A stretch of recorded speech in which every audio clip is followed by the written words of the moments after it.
Ang kwento ng kapanganakan ni Lord Ganesh ay nagsisimula kay Diyosa Parvati.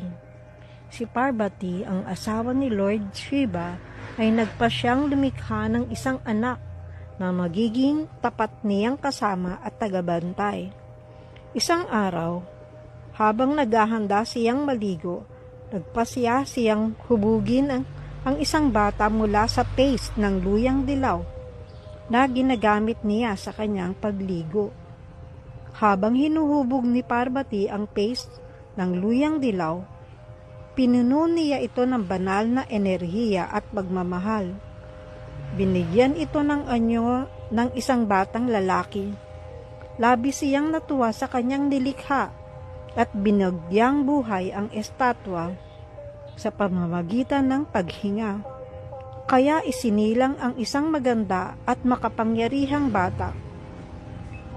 Pinangalanan niya itong Ganesh at pinagkalooban ng kanyang pagmamahal at basbas. Si Parvati na kailangang asikasuhin ang ibang mga bagay ay inutusan si Ganesh na bantayan ang pasukan ng kanyang silid at huwag hayaang may pumasok habang siya'y naliligo.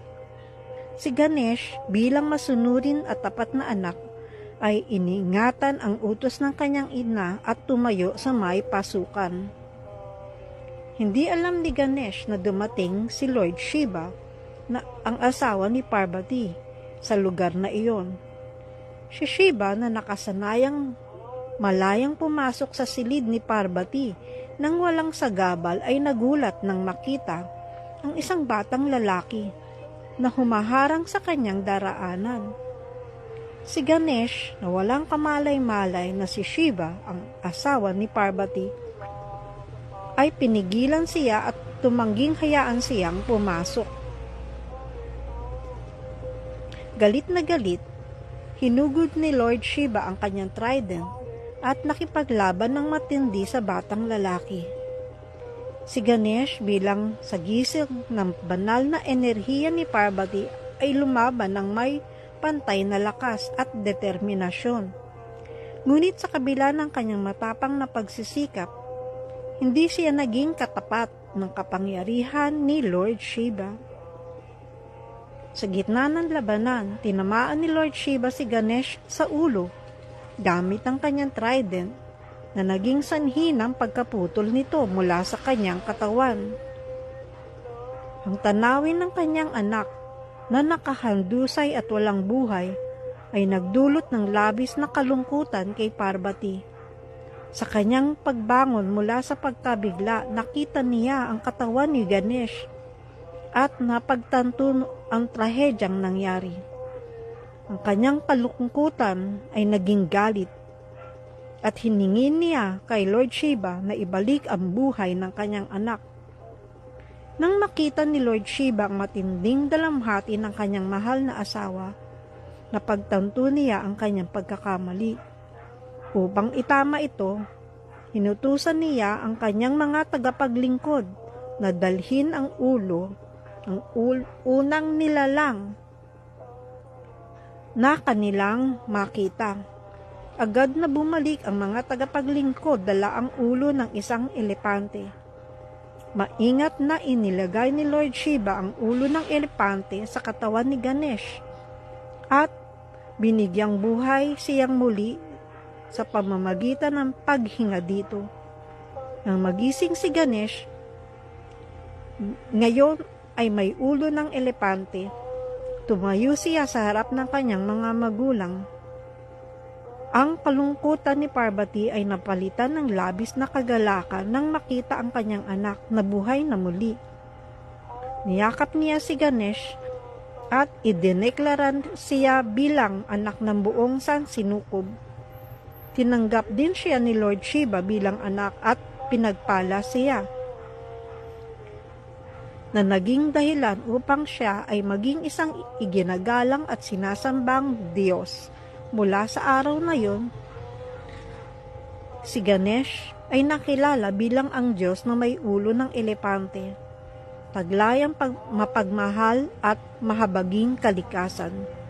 Siya ay kinikilala bilang tagapag-alis ng mga balakid at Diyos ng karunungan at ng mga bagong simula. Ang kwentong ito ay malawak. Tuwing pista ng Ganesh Chaturthi, kung saan sinasamba ng mga deboto ni Lord Ganesh at humihingi ng kanyang basbas sa tagumpay at pag-alis ng mga balakin sa kanilang mga buhay. Para naman sa atin,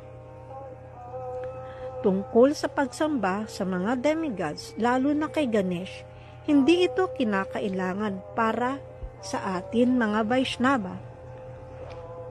Walang pangangailangan na sumamba sa mga demigod ng kahit anong kategorya kung seryoso ang isang tao sa pagbabalik sa Diyos.